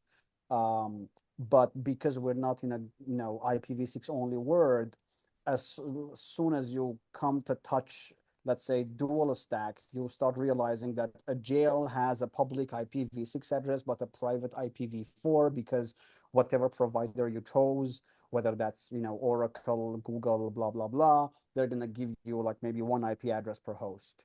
Unless, you may be paying some more, now they can give you multiple IP addresses per host, but oh yeah, you have a limit number. You can't have more than 4 IPs on a host. Well, I have 30 jails on that bare metal host that has, half a terabyte of memory. Why am I limited to 5 IP addresses? So like those are the problems that you start facing, which apparently the only solution to it is to become your own ISP at the end of the day, right? Have your own BGP, have your own ASN, run your own network. Yeah.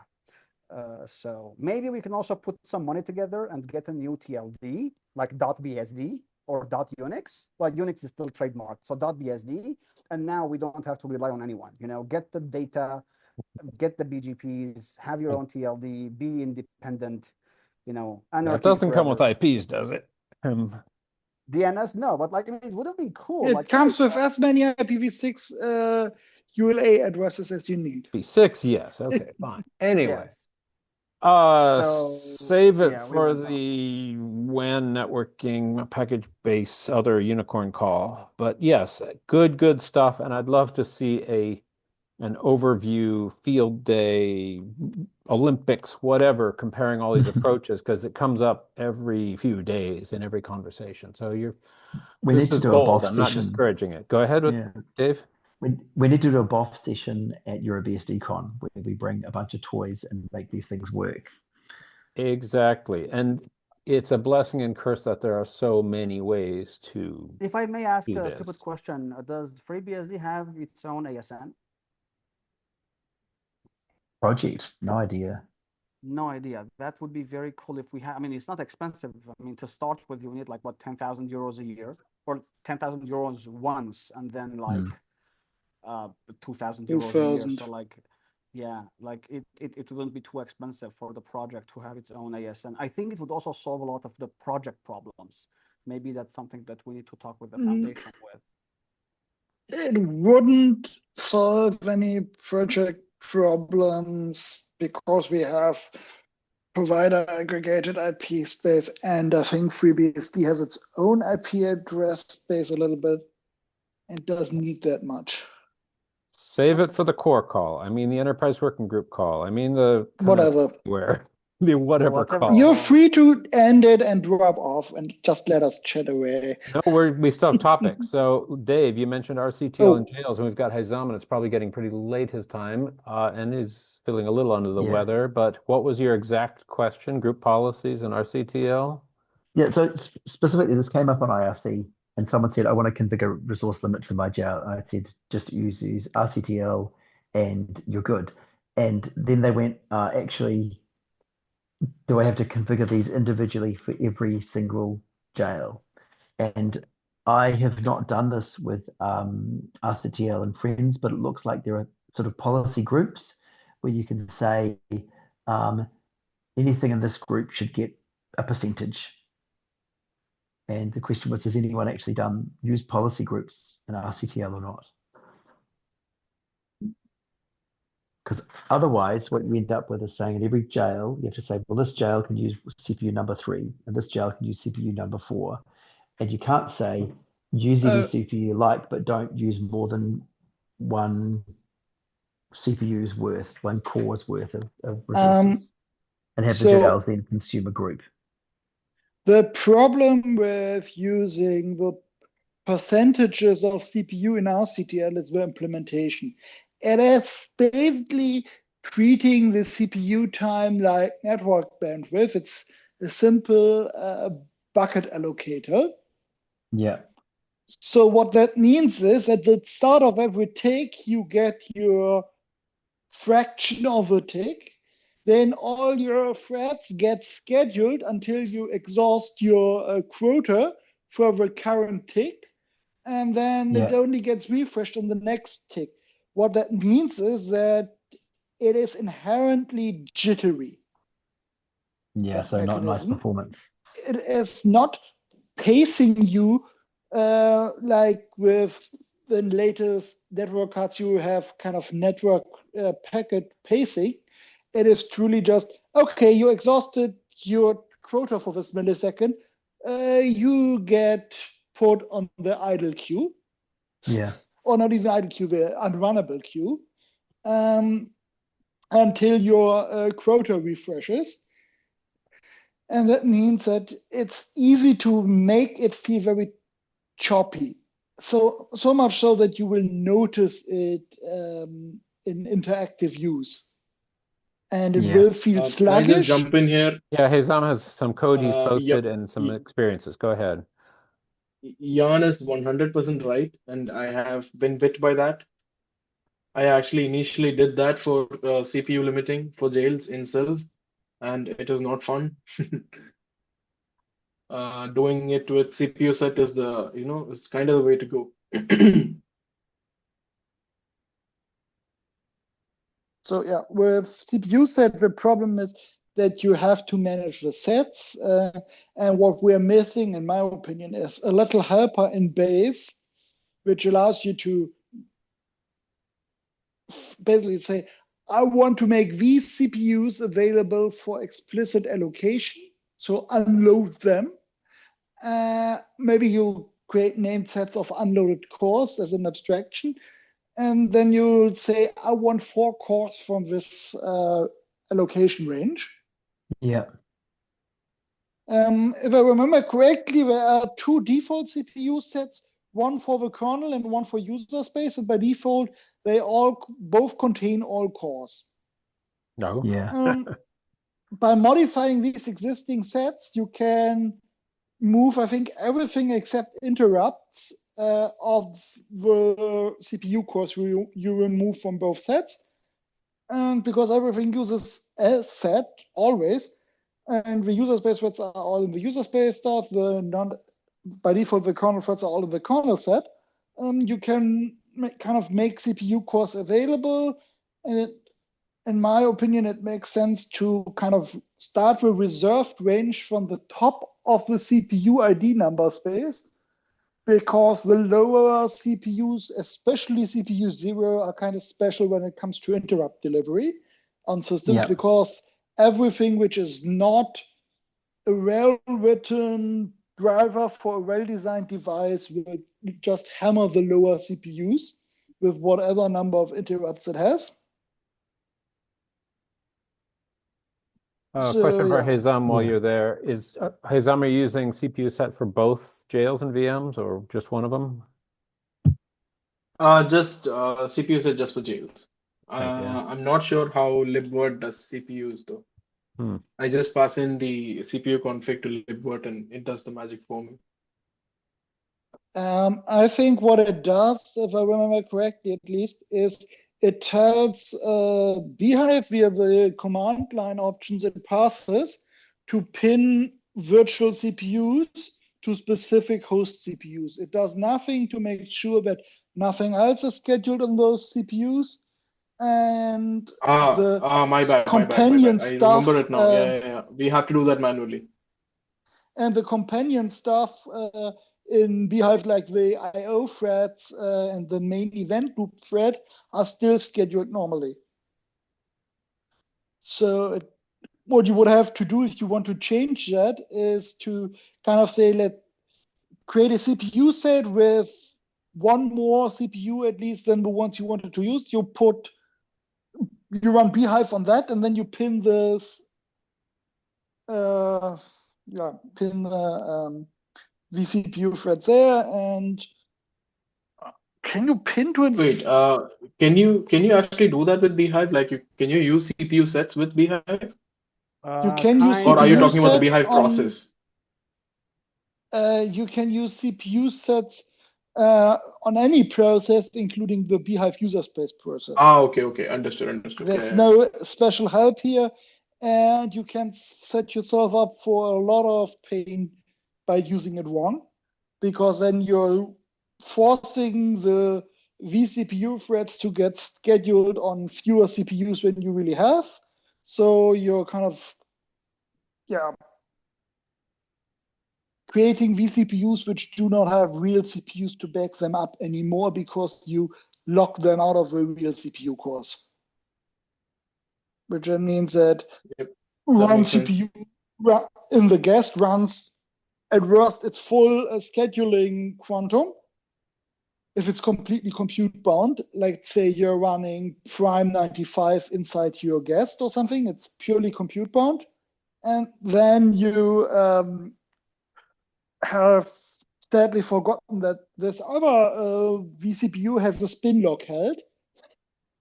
And now the spin lock isn't held for a few nanoseconds, but for a millisecond or so. Okay, anything else on CPU set and rctl?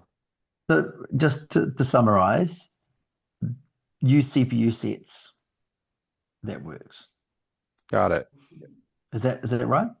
That's if you use takeaway from CPU his sets, the scheduler still works as intended when it comes to pacing stuff fairly and making stuff feel responsive. But if you use them overly aggressive or slightly misconfigure them, it can be worse than doing nothing.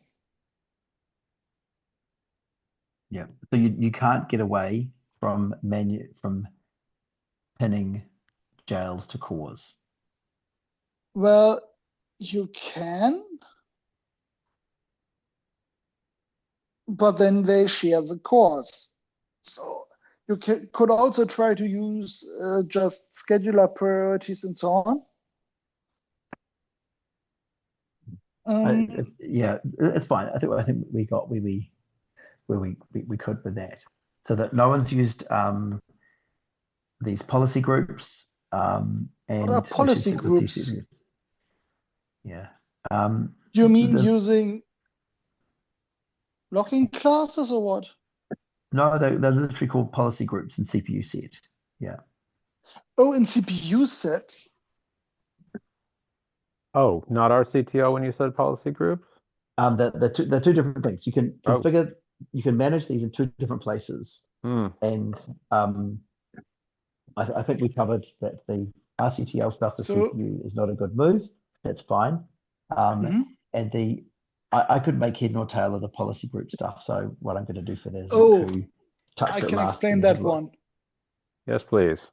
So I think what Dave is grasping at is that with CPU set, you can create explicit sets of CPUs identified by a CPU set ID number. And then you can assign processes or threads the CPU set. So you would kind of pre-create the sets and then say, okay, now this process goes to this set, this process goes to this set, and so on. It's called, I'll just read this bit from the man page, but basically it refers you to a thing called domain set, which is unclear. So you have a policy group and a domain list, and you can say, okay, maybe you set it when you create the jail, and then there's a whole bunch of policies like first touch, round robin, prefer, and interleave. Oh, those policies are new. Let him finish. Yeah, and it's not really clear what these apply to. Those are explained in the NUMA documentation. So non-uniform memory access. When you have a system with multiple memory controllers, like let's say worst case, you have a first generation EPIC, it's basically 4 NUMA domains in one CPU socket. And then you can say, hey, you're allowed to you're supposed to allocate from this NUMA domain. And the policy is memory, then that's why it doesn't make so much sense to me originally. So, and you can have it basically use different policies like first touch. So the data, the virtual address is supposed to be staying in the physical NUMA domain where it was first touched. In the NUMA topology. That makes sense. I misread that as being also applicable to CPU sets. So that you would say, okay, here's a set of CPUs. which would typically match to your NUMA domain stuff. And as soon as your process touches that, then you would expect the rest of the process to be sticky. So maybe the same thing happens with memory. I don't know. Especially historically, or on very big systems, you may actually not want to have everything local because your local node memory on your local NUMA node is not big enough for some workload. And then the question is, what do you do to get maximum bandwidth? And here, for example, it makes then sense to interleave allocations from different remote NUMA nodes so that you get the bandwidth. If you have, let's say, 4 links out of your CPU socket to other CPU sockets on a big, mostly historical system. Let's say you have an 8-socket old Opteron somewhere from like a decade ago. And those CPUs had 4 NUMA links to other CPUs you could use. And so if you allocate memory on all your 4 peers, you get the bandwidth of all 4 neighboring NUMA nodes as well. Yeah. Okay. I Is that the NUMA dance? It is, yeah. Excellent. You're all required to watch that video afterwards. Yes. Okay. So let's save it for the architectural resource distribution call. You brought up Karyos. What is Karyos, Dave? Yeah, so Karyos.ai, that's the link that is supposedly populated but isn't, but Karyos.ai. Oh, so it's the wrong one. It's sorted by LinkedIn, and it's another Beehive. Yes, it is. Hypervisory thing, but I asked, does anyone else know anything about it? Yes, and apparently there are sources. Well, I know some people behind it. I signed an NDA in Ottawa and sent a developer their way. So let me work on a canonical update for BeehiveCon. Okay, no worries. More details will come. What was it? Karyos.io? AI, yes. AI. Yeah, let me get their words on the topic so it doesn't get butchered. For BeehiveCon. Okay, and Dave, can you make it to BeehiveCon? It seems nice. Sounds like a fun place. I will be in the right place. The question is whether I have time free. So I've got some core stuff to do and some generic FreeBSD developer pieces, but I will definitely stick my head in. I just don't know how much time I've got free. Sure, no worries. Okay. Yes, moving on. Has anyone heard from the Clean folks? That was a cool demo not too long ago that I came across while cleaning up the docs. Not recently, no. Oh, ZeroFS came up as what? I'm guessing yet another distributed file system. That's AGPL. Based on his little preview, based on Jan's comments on using hast, etc., I am really thinking we need to go full jail Beehive on in-base tools that cannot have a rug pull key point or a license that changes mid-deployment. So here's another one to look at. Go ahead and look at it. Define the goals that people are trying to achieve, because everyone wants some kind of cluster and clustering and clustered file system, but they're not often clear on what that actually means in practice. Thank you very much. But we did have a fantastic discussion on Silva clustering a week or two ago. Yeah. Moving on. The big thing with zero Yes, FS please. is it provides a fast cache for block storage on S3. That's what it does. Cache for block storage on S3. Cool. On S3. Thank you. Because, yeah, when these pages get all marketing-y and have free trial, etc., it's like, oh, I can't even. So then finally, this has been getting some attention, the Nitro small init system. And with jails and hypervisors and supervisors of hypervisor processes, that keeps coming up as a theme. It hasn't come up lately, but it maybe should. Jan, have you heard of this and looked at it in any way, shape, or form? No, first time I hear that. Oh, okay. I'll bring up the So page. I'm a bit confused why there's a significant percent, like 20% of Ruby code in there. Maybe it's some kind Did of you say Ruby build code? script. Look at the Oh, GitHub let's take, I'm repository. putting it right now. Just one sec. Just Like one sec. 70% is C, and maybe it's misdiagnosed even by by GitHub. But if you scroll down I'm into scrolling. the I'm license, scrolling. Slowly, painfully. Ruby. Fascinating. Okay. yeah, okay. So Yep, why it's is fine. there Ruby in there? Down. Yeah, Is okay. that So I just saw that. examples, or is this somehow tied to Ruby? So Do you let's have to get it use on Ruby for our anything? collective radar, but do we even see Ruby? Oh, okay, contrib pipeline-based export. Oh wait, Nitro exporter RB. Here we go. There's first. Okay, if it's some kind of exporter so that you can easily see your service status. Looks like the T directory is filled with Ruby files, and I'm assuming Yes. that's for tests. So, And the contrib, that Well, would yeah, also be fine if Joseph. the test suite is written in Ruby. Who cares? Right. So yep, exactly. hard dependency, difficult dependency. Noted. Mhm. Okay, just there it is. Take a peek. If that floats your boat, may it float happily. Let's have a look. What does it do? Okay, so while you're So looking it looks at that, to me like, okay, it's a process supervisor.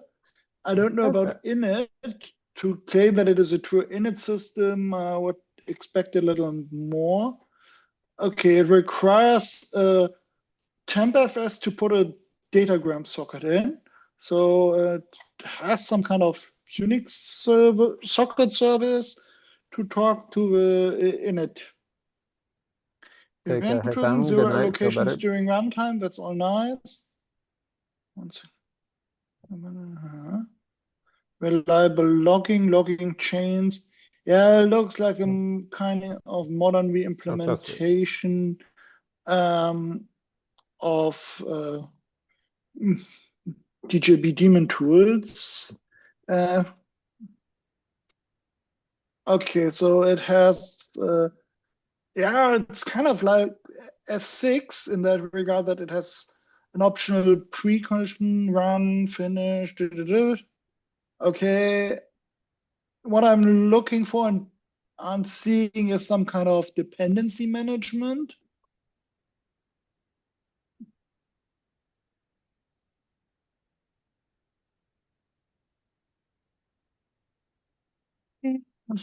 Cool. Well, take a peek. Let's not do it in Yeah, real why not? time, but there it is. Anyone?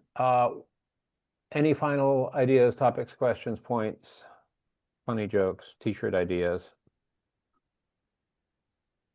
Well then, Antranik, it's been a while. You may have the honors, Mr. Muted. Thank you. Please like and subscribe.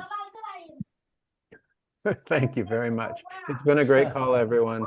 Keep in touch, reach out in the appropriate channels. We've covered a lot of ground and maybe burned 15 other Look calls. at those differentials, make comments. Yes, please. Going full circle to Drop Jamie's the links at patience. the end of the document.